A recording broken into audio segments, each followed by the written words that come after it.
नमस्कार। कार्यक्रम समृद्धिको यात्रामा हार्दिक स्वागत छ। एमी च्यानल टेलिभिजनको प्रस्तुति यस कार्यक्रममा हामी आर्थिक समृद्धिका कुरा गर्छौं।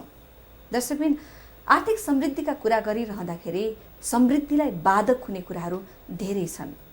भ्रष्टाचार व्याप्त छ, सुशासनका कुरा पटक्कै छैन देशमा। आर्थिक समृद्धिका कुराले मात्र साँच्चीकै समृद्धि हासिल हुन्छ त? यी विविध प्रश्नहरू जनमानसमा व्याप्त छन्। सबैभन्दा मूल कुरा भ्रष्टाचार छ। भ्रष्टाचारले नै आर्थिक समृद्धिमा व्यापक अवरोध गरेको छ। जबसम्म नेतृत्वकर्ताले भ्रष्टाचार शून्य हुनुपर्छ र गर्नुपर्छ भनेर कुरा मात्र गर्छन्, व्यवहारमा उतार्दैनन्, तबसम्म समृद्धिको कुरा हामीले कुरामै मात्रै सुनिरहनुपर्ने अथवा देखिरहनुपर्ने स्थिति छ। वास्तवमा भ्रष्टाचार न्यूनीकरणका लागि भएका प्रयास कतिको सार्थक छन्, कतिको भइरहेका छन्, ती व्यवहारमा कतिको कार्यान्वयन भएका छन् त? आज हामीले यसै विषयमा कुराकानी गर्ने जमर्को गरेका छौँ। हामीसँग हुनुहुन्छ वरिष्ठ कलाकार मदन कृष्ण श्रेष्ठ, त्यसै गरी अन्तर्राष्ट्रिय अधिवक्ता एवं अर्थशास्त्री डाक्टर बलराम श्रेष्ठ हामीसँग हुनुहुन्छ। हामी उहाँहरूसँग भ्रष्टाचार न्यूनीकरणका प्रयासहरू र सार्थकताका बारेमा केन्द्रित रहेर आज छलफल गर्नेछौँ। आउनुहोस्, दुवैजनालाई स्वागत गरौँ। स्वागत छ। कार्यक्रमको सुरुवात मैले वरिष्ठ कलाकार मदन कृष्ण श्रेष्ठज्यूबाट गर्छु। उहाँले धेरै समयसम्म नेपालको भ्रष्टाचार विरुद्ध टेलिसिरियलहरू बनाउनुभयो, त्यसै गरी फिल्महरू पनि निर्माण गर्नुभयो र सँगसँगै सामाजिक अभियन्ताका रूपमा रहेर समाजमा गएर विभिन्न कार्यक्रमहरू पनि प्रस्तुत गर्नुभयो। वास्तवमा भन्यो भने भ्रष्टाचारको फिगर कस्तो देख्नुभयो, उहाँले न्यूनीकरणका प्रयासहरू कतिको देख्नुभयो, यस सम्बन्धमा हामी उहाँसँग कुराकानी गर्दैछौँ। सर, वास्तवमा यहाँहरूको यो अभियान कलाकारिता आफ्नो ठाउँमा छ, महत्त्वपूर्ण छ। त्यसका अलावा समाजलाई एउटा सकारात्मक दिशातर्फ अगाडि लानका लागि धेरै प्रयासहरू गर्नुभएको छ। सँगसँगै समृद्धिका लागि, अगाडि बढ्नका लागि हुने भ्रष्टाचार बाधक भनिरहँदाखेरि मुलुकमा व्याप्त भ्रष्टाचारलाई कसरी चित्रण गर्नुहुन्छ, कसरी देख्नु भएको छ? भ्रष्टाचार संसारकै रोग हो, हाम्रो नेपालको मात्र होइन। खालि कति भ्रष्टाचार कति पर्सेन्ट बढी छ घट्छ भन्ने हो होइन। त्यसमा धेरै भ्रष्टाचार हुनेहरू देशमध्येमा हाम्रो देश पनि पर्छ। यस्तै छ कि कुनै भ्रष्टाचार नभएको ठाउँै छैन, भ्रष्टाचार नभएको एकाइ नै छैन। सबभन्दा धेरै भ्रष्टाचारै राजनीतिहरूमा, राजनीति पोलिटिक्समा छ होइन। त्यसपछि ब्युरोक्रेसीमा छ, त्यसपछि प्रहरीमा छ, आर्मीमा छ, शिक्षण चिकित्सा पेसामा छ, डक्टर पेसामा छ, इन्जिनियर पेसामा छ, उद्योगमा छ। कहाँ छैन भ्रष्टाचार? कहाँ छैन भनेर खोज्नुपर्छ नभएको ठाउँ। कपाल नभएको मान्छेले टाउकोमा कपाल खोजे जस्तो। एकजना अब यो भ्रष्टाचार रोक्नलाई त जमुना गुवाजको कथा सुन्नुभयो होला भने, जमुना गुवा जस्तो तान्त्रिक चाहिन्छ। अब जसले कि डोको चुइने डोकोमा सुधा पानी अडाएर लिइरहन्छ जादु गरेर, यस्तो गाह्रो छ भ्रष्टाचार। हजुर, वास्तवमा नेपालीहरूले बाहिर बसेर देश विकास नहुनुको कारण भ्रष्टाचारै हो भनिरहँदाखेरि तपाईँको चाहिँ मूल्याङ्कन के छ? वास्तवमा अब विदेशमा अहिले हाम्रो 2,60,80 लाख जनसङ्ख्याको बिचमा करिब 60 लाख जनसङ्ख्या जो चाहिँ एकदम ऊर्जाशील छ, जो चाहिँ एकदम काम गर्न सक्ने छ, उनीहरू चाहिँ विदेशमा हुनुहुन्छ होइन। जापानमा मात्रै अब अहिले 85,000 नेपाली हुनुहुन्छ। जति धेरै हामी विदेशमा गयौँ त्यति धेरै हामीलाई नेपालको चाहिँ चासो हुने रहेछ। हरेक घटनासँग चाहिँ आफूलाई जोडेर हेर्दाखेरि चाहिँ कस्तो भने अब विकास भएको देशमा बसेको हुनाले हामीलाई चाहिँ के भने कम्पेरिटिभली नलेज हुने रहेछ क्या। यो देशमा चाहिँ नगरपालिकामा जाँदाखेरि पैसा माग्दैन, नेपालमा नगरपालिकामा जाँदाखेरि पैसा पनि माग्छ, समय पनि धेरै लाग्ने भन्ने चाहिँ यस्तो किसिमको चाहिँ के छ भने हाम्रो सेल्फ एनालाइसिस आफै भएर हुँदैछ कि। त्यो चाहिँ पढेको मान्छे होस् नपढेको होस्। अब जापान अथवा अमेरिका अथवा यस्तो देशहरूमा हामी नेपालीहरू चाहिँ यदि नपुगेको हो भने हामी चाहिँ नेपालै के छ भने, नेपालमा भएको भ्रष्टाचारै पनि के छ भने हामीलाई चाहिँ थाहा हुँदैन रहेछ कि। त्यस्तो किसिमको वातावरण चाहिँ छ। अब विकास भएको देशहरूमा चाहिँ भ्रष्टाचार नभएको देश भनेर छैन, जहाँ पनि छ। तर सुरुमा उहाँहरूले भ्रष्टाचार निवारण गर्नको लागि चाहिँ हरेक व्यक्तिलाई चाहिँ क्षमताशील शिक्षा उहाँहरूले प्रदान गराएको छ कि। त्यो शिक्षा कस्तो खालको शिक्षा भने पढेर त्यही गर्न सक्ने खालको मान्छे उहाँहरूले बनाउँदो रहेछ। त्यो भइसक्यो भने त्यो आफूले पढेको कुरा बेचेर जीवन चलाउन सक्ने भयो।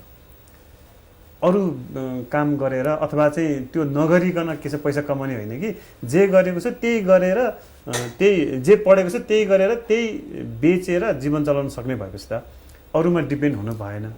अब नेपालको सन्दर्भमा चाहिँ अब विकास भएको देश र हाम्रो सन्दर्भमा हेर्दाखेरि चाहिँ पढ्न त पढ्यो तर त्यो पढेको कुरा बेचेर खान सक्दो रहन्छ कि शिक्षाबाट सुरु भयो हाम्रो। त्यो भएको हुनाले शिक्षामै के छ भने हामीले चाहिँ क्षमताशील शिक्षा एउटा सुरुवात गर्नु पर्यो। त्यो शिक्षाबाट सुरुवात नगरिकन अरू कुराको के छ भने विकास चाहिँ त्यति नहुने रहेछ। अनि भ्रष्टाचारको मेन जरो भनेको चाहिँ मान्छे जन्मिसकेपछि चाहिने सबैभन्दा सुरुमा चाहिने भनेको उसलाई चाहिँ एजुकेसन रहेछ। दोस्रो नम्बरमा उसको चाहिँ हेल्थ रहेछ किनभने ऊ चाहिँ लामो बाँच्नु पर्यो। तेस्रो नम्बरमा रहेछ युवा भइसकेपछि उसलाई रोजगार चाहियो।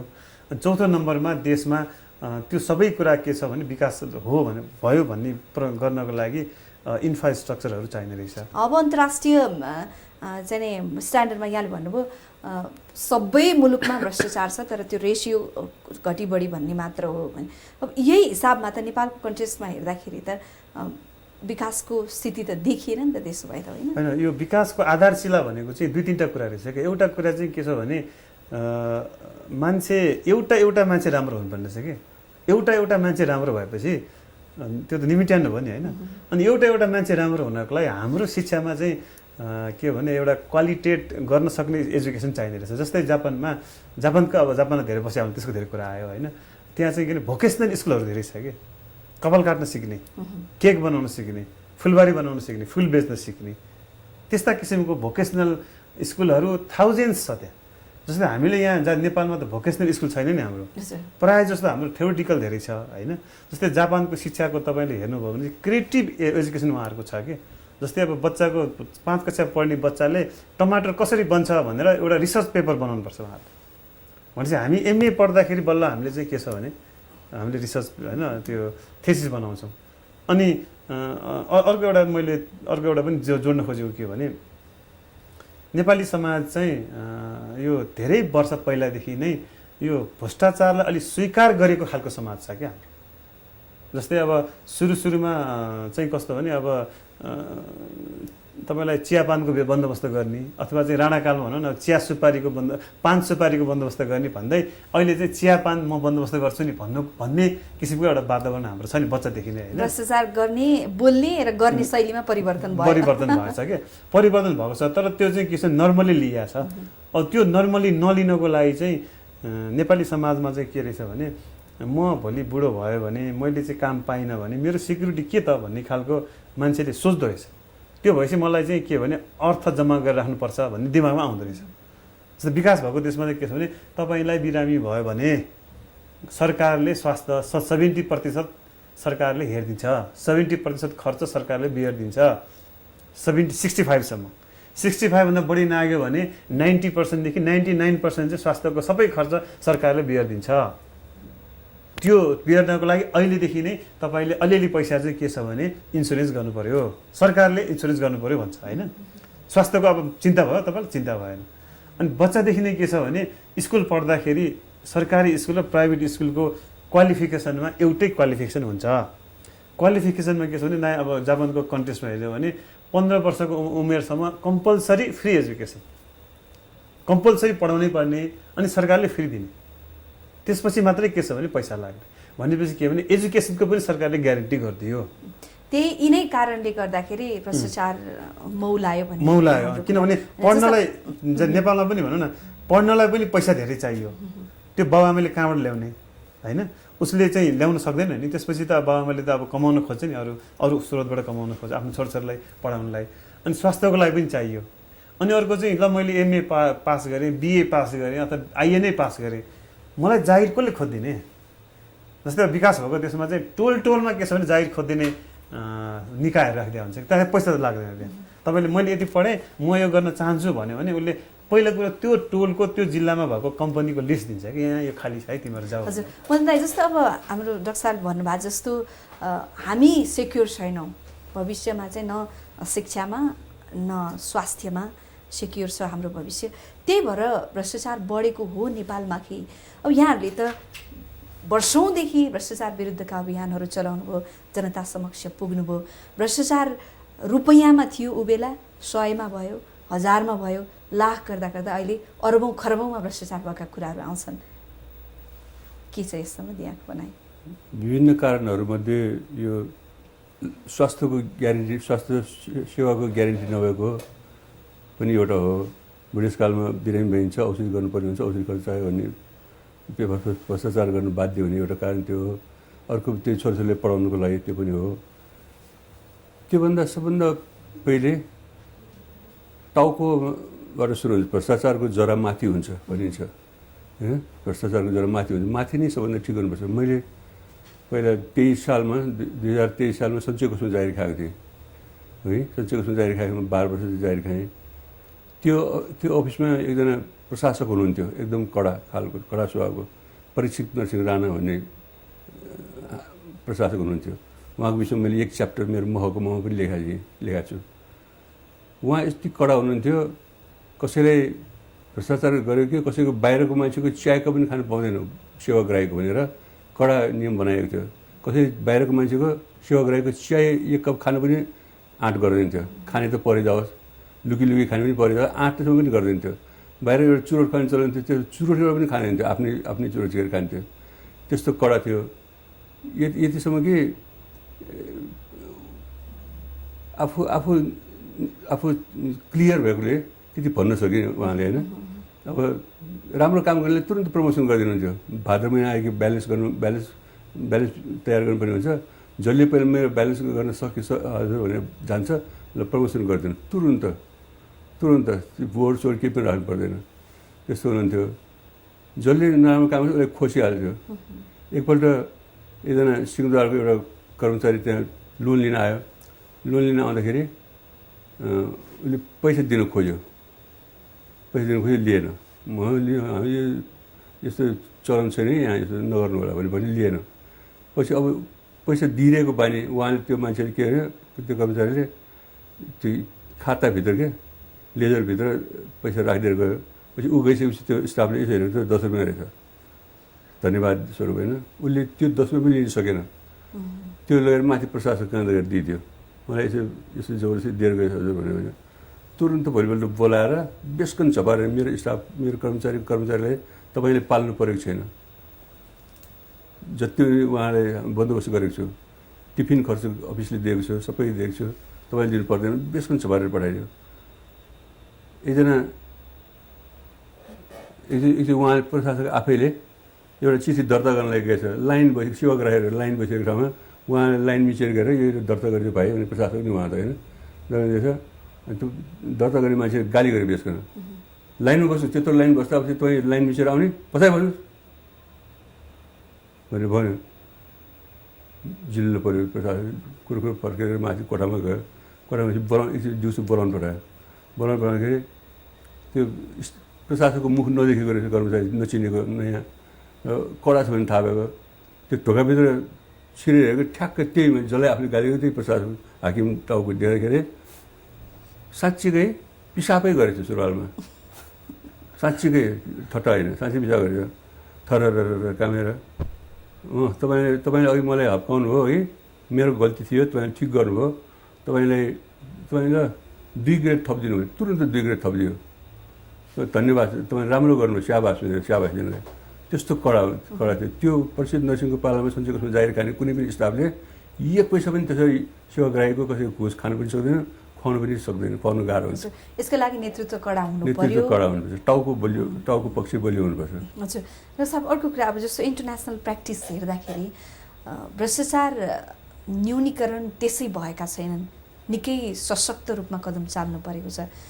कस्तो प्र्याक्टिस होला हामी कहाँ यो जुन हामीले अघि पनि भन्यौँ व्याप्त भ्रष्टाचारलाई न्यूनीकरण गर्नका लागि कुनसम्मको कारबाही अथवा कामहरू गर्यो भने कम होला? त्यही त अब प्रायः जस्तो सत्तामा बस्ने र विपक्षमा बस्नेहरूको मात्रै एक आपसको भ्रष्टाचारसँग चाहिँ दोहोरी भइरहेछ होइन। जनतालाई चाहिँ त्यो अब नर्मल भइसक्यो कि। तर के भने सल्युसन के त भन्ने खालको एउटा कुरा पनि छ। तर अब नेपालको भ्रष्टाचारको रूप हेर्दाखेरि चाहिँ नेपोटिजम भन्ने छ होइन, नातावाद एउटा, अनि फेभरलिजम भन्ने छ, त्यो फेभर गर्ने कि। त्यसरी सुरुवात भएको हुनाले त्यसलाई रोक्न चाहिँ निकै गाह्रो छ होइन। मलाई कस्तो लाग्छ भने अब जस्तै विकास भएको देशहरूमा चाहिँ प्रत्येकजना नागरिकहरू चाहिँ एउटा माई नम्बर भन्ने एउटा हुन्छ कि अथवा चाहिँ ट्याक्स नम्बर हुन्छ सबैजनाको ट्याक्स नम्बर चाहिँ एउटा हुन्छ अथवा चाहिँ हेल्थ नम्बर हुन्छ प्रत्येक नागरिकको।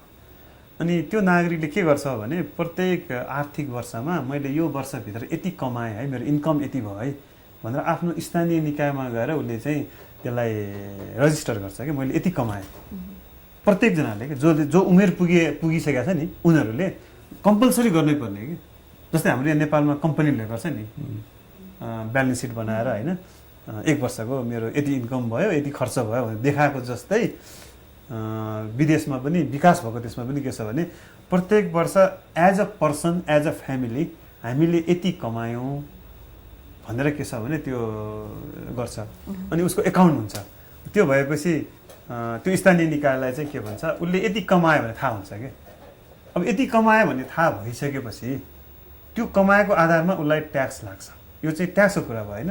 तर मेरो चाहिँ के भने भ्रष्टाचारसँग जोड्न किन खोजेको भने जस्तै 10 वर्ष 20 वर्ष उसले चाहिँ त्यहाँ बुझाउन थाल्यो भने चाहे त्यो राजनीतिज्ञ होस् चाहे त्यो कर्मचारी होस् चाहे त्यो पब्लिक होस् उसको त त्यो यति कमाएको भन्ने रेकर्ड त हुने भयो नि। अब अहिले त के छ भने कसले कति कमाएको भन्ने रेकर्ड कहीँ पनि पत्ता लगाउनै नसक्ने अवस्था छ होइन। अब भनौँ न अब आजभन्दा 10 वर्ष अगाडि केही नभएको मान्छेको अहिले धेरै घरहरू छ। त्यसको लागि त सिस्टम नै पुरै विकास भएर आउनुपर्छ। त्यो तत्काल सम्भव छ त यस्ता विकासशील मुलुकहरूमा? किन सम्भव न? हामीले पासपोर्ट लिन्छौँ, हामीले नागरिकता लिन्छौँ। जस्तै विकास भएको देशहरूमा नागरिकताको सिस्टम छैन नि। सिटिजनसिप चाहिँ जापानमा जानुभयो भने सिटिजनसिप छैन उनीहरूको, पासपोर्ट मात्रै छ कि पासपोर्ट पनि कतिले ल्याएको छैन। त्यो भएर उनीहरू के छ नम्बर दिन्छ कि त्यस्तै हामीले हाम्रो नागरिकता लिन्छौँ भने नागरिकताको नम्बर राखेर ल प्रत्येक नागरिकले प्रत्येक वर्ष होइन प्रत्येक वर्ष चाहिँ तिमीहरूले चाहिँ कति कमायो भन्ने कुरो गर। त्यो भएपछि जब पनि क्रिएट भयो नि, नगरपालिकामा जब क्रिएट भयो होइन, लाखौँ जब क्रिएट भयो। अर्को कुरो के छ भने व्यवस्थित भएर आयो नि। त्यसरी चाहिँ के छ भने भ्रष्टाचार चाहिँ कसले गर्दो रहेछ र कसरी रोकथाम गर्ने भन्ने एउटा सिस्टम एउटा चाहिँ बनाउन सकिन्छ जस्तो मलाई लाग्छ होइन। अब भ्रष्टाचार निवारण गर्न साँच्चीकै उहाँले भने जस्तै टप डाउन नगरिकन हुँदैन कि बटन टप गयो भने चाहिँ बटनबाट त जस्तै कहिले पनि कन्ट्रोल हुँदैन, त्यो तलबाट शिक्षा लानु पर्यो। टप डाउन गर्दाखेरि कसरी सम्भव हुन्छ भने जिन्दगीमा नमिल्ने क्यापिटलिस्ट र कम्युनिस्ट चाहिँ मिलेर चुनाव लड्यो नेपालमा, हो कि ल भन्नुहोस्। जे क्यापिटलिस्ट र कम्युनिजम भनेको मिलेर सरकार चुनाव लड्छ संसारमा, हाम्रो नेपालमा लड्यो नि, मिल्दो रहेछ नि त, हुँदो रहेछ नि, हो कि भन्नु न। अनि कहिले नमिल्ने एमाले र माओवादी चाहिँ मिलेर अहिले सरकार बनाइरहेछ होइन। कल्पना नगरेको कुरा कि मलाई त 7 दिन त त्यो होइन होला जस्तो लागिरहेको थियो नेपाल जमाना बस्दाखेरि। यो कसरी भयो, कसले गर्यो भनेर के भने 1 वर्ष त अहिले मिलिरहनु भएको छ नि उहाँले। अनि त्यो कहिले नमिल्ने त्यो के भन्छ होइन तपाईँको अब के भन्छ सर्प र के अर्को एउटा छ नि न्याउरी मुसो जस्तो सब यो एमाले र माओवादी कार्यकर्ता मिलेर अहिले स्थानीय सरकारमा सरकार चलाइरहेछ भनेपछि टप डाउन भयो भने त हुँदो रहेछ नि त। त्यत्रो मान्छे मिल्न नसक्ने कुरा चाहिँ हुने अनि भ्रष्टाचार चाहिँ कन्ट्रोल गर्न कुन सा ठुलो कुरो भएर त। लाखौँ कार्यकर्ता चाहिँ एक हुने, हिजो लडाइँ लडेका मान्छेहरू उसलाई मारेको उसलाई मारेको हो क्या भन्नु त। त्यो 13,000मा के छ भने जनता मारे त होइन नि त, त्यो चाहिँ हुने। अनि त्यो भ्रष्टाचार गर्नलाई त त्यो टप डाउनबाट भयो भने त 2 मिनट हुन्छ नि त, नहुने कुरै छैन, गर्न नचाहेर हो कि। हजुर मन दाइ जस्तै नै अब यहाँहरूले विभिन्न अभियानहरू पनि चलाउनु भयो भ्रष्टाचार विरुद्ध होइन। यो के भ्रष्टाचार गर्ने मान्छेले पनि हेरिरहेछ, सामेल भइरहेछ, भ्रष्टाचार पनि गरिरहेछ, अझ त्यसमा तल्लो लेभलभन्दा माथिल्लो वर्गको लेभल चाहिँ बढी इन्भल्भ भएको पाइराखेको छ। किन यो प्रभाव नपरेको हो कि कसरी विश्लेषण गर्नुहुन्छ यसलाई चाहिँ? त्यो बलरामजीले भन्नुभएको थियो पार्न नखोजेको अथवा नेग्लेक्ट गरेको नदेखा जस्तो गरेको हो होइन। कतिपय ठाउँमा जस्तो अस्ति म एउटा मेरो मिसेस बितेपछि मेरो मिसेसको नाउँको प्रपर्टी मेरो नाउँमा नामसरी गर्नु पऱ्यो होइन। नामसरी गर्नुलाई मालपोत कार्यालय जानु पऱ्यो। मालपोत कार्यालय जाँदाखेरि त्यहाँ भित्र फाइल लिएर जाँदै थिएँ, एकजना मान्छे आयो एकदम पर्सनालिटी भएको। नमस्ते दाइ, नमस्ते, किन आउनुभयो भने नामसरी एउटा गर्नु पऱ्यो। ए आउनुहोस् भनेर फाइल कागज ल्याउनु भएको छ खै दिनुहोस् भने लग्यो माथि। मैले सोचेँ त्यो अफिसकै कोही पर्सनालिटी भएको हुनाले त्यहाँ अफिसको मालपोत हाकिम कोही होला भनेर मैले सुरु गएँ। पछि त सुरु उसले खुरु गरिदियो। उसले यता टेबलमा उसले पुऱ्याइदियो कागज, जुन त्यो मेरो लागि कुन प्रब्लम छैन त्यो खुरखुर पुऱ्याइदियो। सो उसले गरिदियो। पछि ए बिचौलिया पो रहेछ भने थाहा पाएँ। अनि पछि मैले अब के गर्ने अब ल धन्यवाद मनमा नै भएपछि उसले त्यो गरिदिएको थियो धन्यवाद दिन्छु धन्यवाद दिएर सिधै टिप्सको रूपमा 1000 रुपियाँ चाहिँ दिउँला भन्ने मनमा आइसकेको थियो त्यति पनि दिनु पर्दैन थियो होइन दिउँला भन्ने मनमा आयो तर दिनु पर्दैन होला लिँदैन होला भन्ने मनमा दोधारो भइरहेको थियो पछि अब ल धन्यवाद है त ल धन्यवाद तपाईँले मद्दत गर्नु अब 6000 रुपियाँ पाउनु त है भने केही काम गरेको छैन जबकि मेरो त्यो सही सबै त्यहाँ हाकिमहरूले गरिरहेको छ त्यहाँ मालपोत कर्मचारीले गरिरहेको छ त्यो 20कोले त्यो गरेको थिएँ 6000 म 6000 त दिन सक्दिनँ भनेर आएँ है भनेपछि त्यो बिचौलिया भने त्यो बिचौलिया त पहिला बिचौलियाले काम गरिदिन्थ्यो पैसा लिएर उनीहरूले त्यो माथि हाकिमहरूसँगै पैसा खुवाउने वातावरण बनाइदिन्थ्यो अब त तिनीहरूलाई लिगलाइज गर्दैछ बिचौलियाले पासपोर्ट पास दिएर बिचौलिया गर्छ त्यो त झन् भ्रष्टाचार गर्नको लागि त्यो बाटो बनाइदिने लिगलाइज बाटो भयो नि त्यो त्यसो पहिला हामीले क्यासेट निकाल्दाखेरि हाम्रो क्यासेट खुब बिक्री हुन्थ्यो यमलो क्यासेटहरू पारले अंश भण्डारहरू खुब बिक्री हुन्थ्यो होइन त्यस बेला सबभन्दा बढी बिक्री हुने हामी भएको सबभन्दा डुप्लिकेटको मार हामीले पर्थ्यो कि अनि हामीले कपिराइटको कानुन 22 सालतिर बनाएर छ 1 रुपियाँ जरिमाना गर्ने हामीले आफैले कानुन बनाएर एउटा सुशील पन्त लयरलाई बनाउन लाएर उहाँले इन्टरनेसनल हेरेर सबै चिठीको पारा बनाइदियो त्यो लगेर पास गर्न जाँदाखेरि त्यो मन्त्रालय फेरि माथि कानुन मन्त्रालयको फेरि एउटा मिलेर हुन्छ फेरि तलबाट जान्छ त्यसै महिनौ लाग्यो अनि पछि माथि कानुन मन्त्रालयसँग कानुन बनाउँदाखेरि चोर बाटो राखेर बनाइदियो यस्तो हुन्छ तर अथवा अन्यथा यस्तै के शब्दले कानुन त फेर्ने फरकै अनुहारै फरक हुन्छ त्यो कानुनको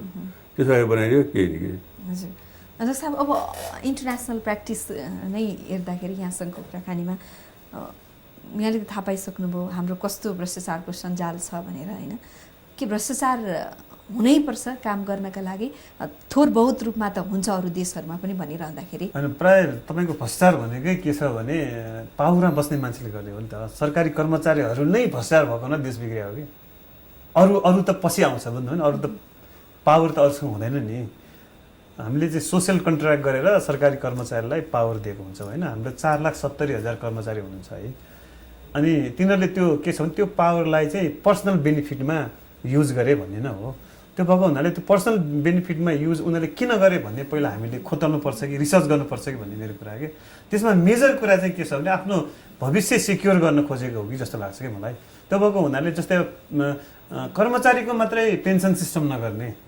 पब्लिकको पनि पेन्सन सिस्टम बनाइदिने कि पब्लिकको पनि महिनाको यति पैसा बुझायो भने उसले 65 वर्ष भएपछि पेन्सन पाउने जापानमा पब्लिकले पनि पेन्सन पाउँछ त्यहाँ कर्मचारीले चाहिँ पेन्सन पाउँछ होइन तर पब्लिकले पनि पेन्सन पाउने भइसकेपछि 65 वर्ष भइसकेपछि मलाई खानलाई सरकारले पेन्सन दिन्छ मैले किन कमाउनु पर्यो धेरै कमाउनु परेन भन्ने कुरा एउटा त्यो पनि आउँछ अर्को कुरा त मैले तपाईँलाई अघि हेल्थ र एजुकेसनको पनि भनिहालेँ होइन अब त्यो सरकारी संयन्त्रमा चाहिँ मेन हामीले निर्णय के भने कन्ट्रोल गर्ने उपाय भनेको चाहिँ के भने एक कक्षाको पढाइदेखि नै भ्रष्टाचार विरोधी कुराहरू भ्रष्टाचारको सल्युसनका कुराहरू भ्रष्टाचारको विषयमा आवाज उठाउने कुराहरू बच्चाहरूलाई पढाउनु पर्छ कि मेरो विचारमा किनभने माइन्डसेट भइसक्यो मान्छेले छोड्न सक्दैन होइन अनि हाम्रो समाजमा के छ भने फेरि मानसिक भन्दा पनि आर्थिक रूपमा बलियो मान्छेलाई बढी मान्ने गर्ने दिन्छ कि बुझ्नु होइन बढी चाहिँ दिन्छ रुल अफ लको सिस्टम पनि छैन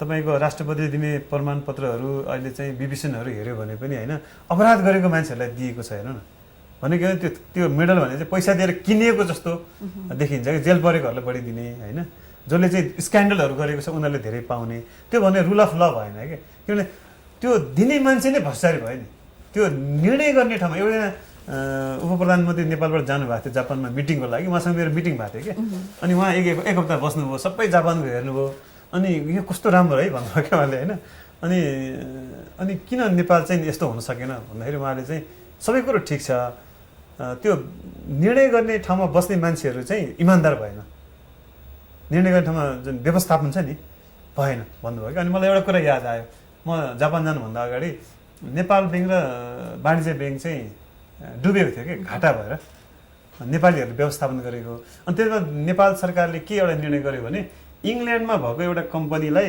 म्यानेजमेन्ट कम्पनीलाई ल्याएर 3 वर्षको लागि यिनीहरूलाई दिने भनेर नेपाल ब्याङ्क र राष्ट्रिय वाणिज्य ब्याङ्क हेर्न लगायो कि आजभन्दा 16-17 वर्ष अगाडि त्यसको चिफ चाहिँ एलिस्टर के भन्ने एउटा ब्रिटिस हुनुहुन्थ्यो। मैले पनि एकचोटि भेटेको थिएँ, म यहाँ प्र्याक्टिस गर्थेँ कि।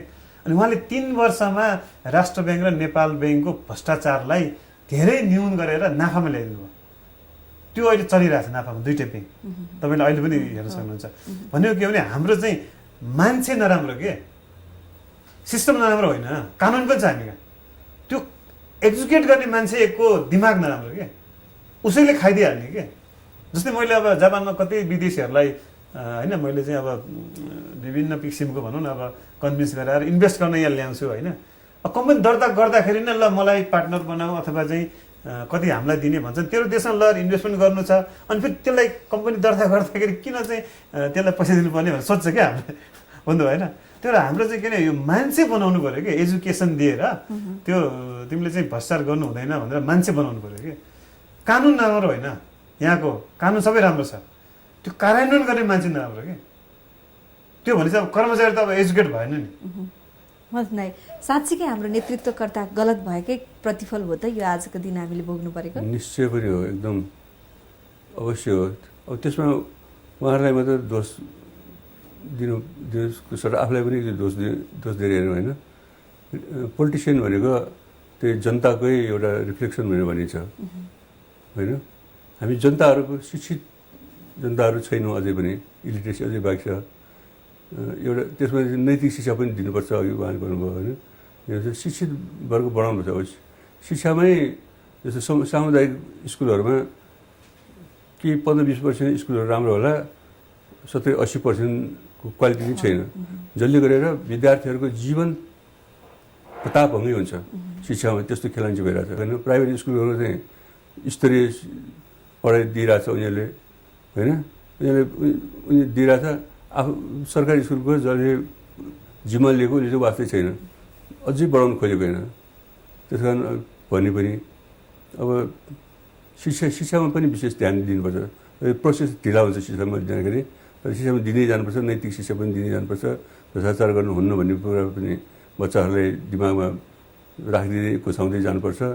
र विदेशमा कुन कुन सिस्टम राम्रो हो त्यो चिजहरूलाई उहाँहरू जस्तो एनआरएन दिमाग पनिबाट अलि यसमा पोख्नुपर्छ, लिनुपर्छ भन्ने लाग्छ मलाई। हजुर, पक्कै पनि समृद्धिको बाधक भ्रष्टाचार हो, कुशासन हो। यी कुराहरूलाई चिर्न सकेको खण्डमा देशले पक्कै मुहार फेर्नेमा दुई मत छैन। आजको कुराकानी यहीँ सकिन्छ। हामी सबैजना आगे चाहन्छौँ। नमस्कार। नमस्ते।